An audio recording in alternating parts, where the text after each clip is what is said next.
All right, with that advertising, let's go to the subject matter at hand, which is the 2017 legislative session. And let's begin maybe with some sort of broad picture kinds of questions. Obviously, this is the odd-numbered session following an election, and of course, the principal item of business is always the budget. And so maybe we should start by talking a little bit about how you see the budget shaping up this year, what priorities you see, and if there's specific issues you're concerned about, this is a good time to raise those. Representative Dean, let's start with you. Budget issues. Well, Minnesota, we have a biennial budget, so every 2 years we've got to come up with enough money for the next 24 months before July 1st. So that's our primary job. Senator Chamberlain is going to be in charge of figuring out how to collect all those taxes from folks, and with the Health and Human Services, we're going to be spending a lot of that money. And balancing that out, I think, is funding our priorities within the means that we have is a big task. We have a divided government where we have a governor from one party and the legislature, both the House and the Senate, from an opposing party. So that makes the challenge a little bit bigger.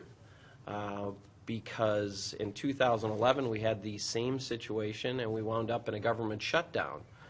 We don't want to make that happen again. We want to avoid that. And I think by really being very open, honest, and transparent with how we're making these decisions, how we're going to be spending this money, and allowing people to really be part of that process is an important thing. We're going to have over $40 billion to be spent over that time period. That's a significant increase. Roger will probably be able to tell you exactly what that is, but it's significant increase over the past. So I have to say, how are we going to fund our priorities within those means? And obviously education and healthcare are the lion's share of that, but there are a lot of other pieces that we need to work specifically. This year with healthcare is going to be front and center with the changes federally to Obamacare, very likely being defunded. We're going to have to say, what does that mean for our state? That probably is the biggest wild card in how much money we're going to be allocating to all of the areas within our budget, because that's the big unknown this year. Representative? Well, I agree with Representative Dean. Education, healthcare are certainly going to be front and center because that takes up about 70% of our budget. But I will be focused on transportation, which is not part of the general fund budget, but is funded through a number of dedicated sources of money. And so infrastructure investments are going to be absolutely critical. We did not do a bonding bill, a capital investment bill last session. We hope to get one done this session. And that funds a variety of infrastructure projects. You know, water, wastewater treatment is very important. We saw what happened in Flint, Michigan. We don't want that to happen here.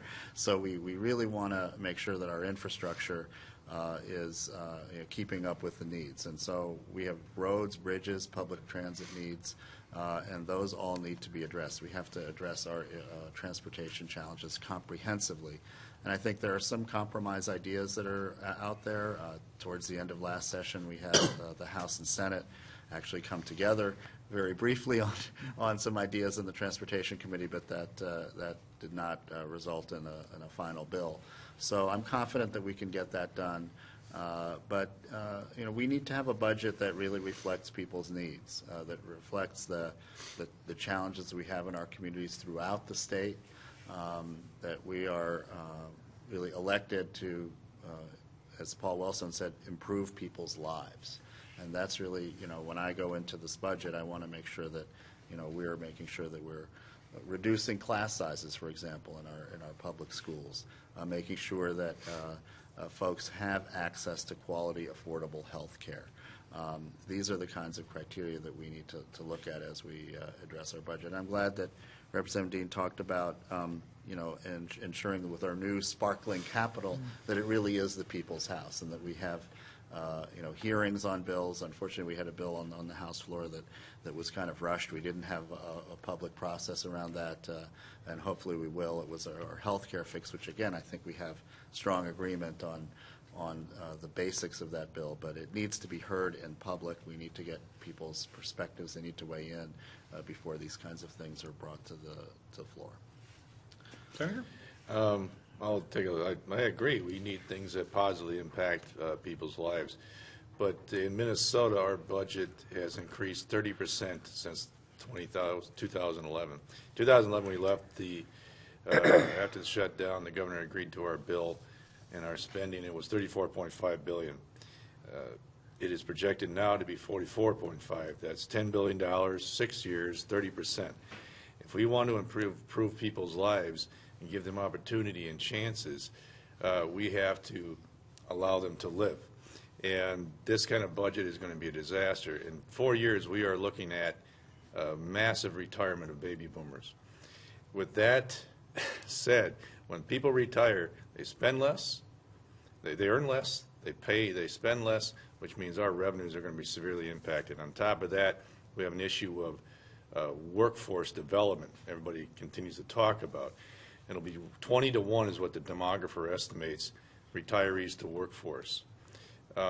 So we have to be smart and cautious with how we approach this. We cannot tax, spend, and regulate our way out of this problem.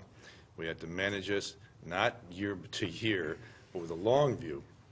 So if we really want to improve people's lives, we have to take a long view and manage this whole thing comprehensively, and not piecemeal and not year by year.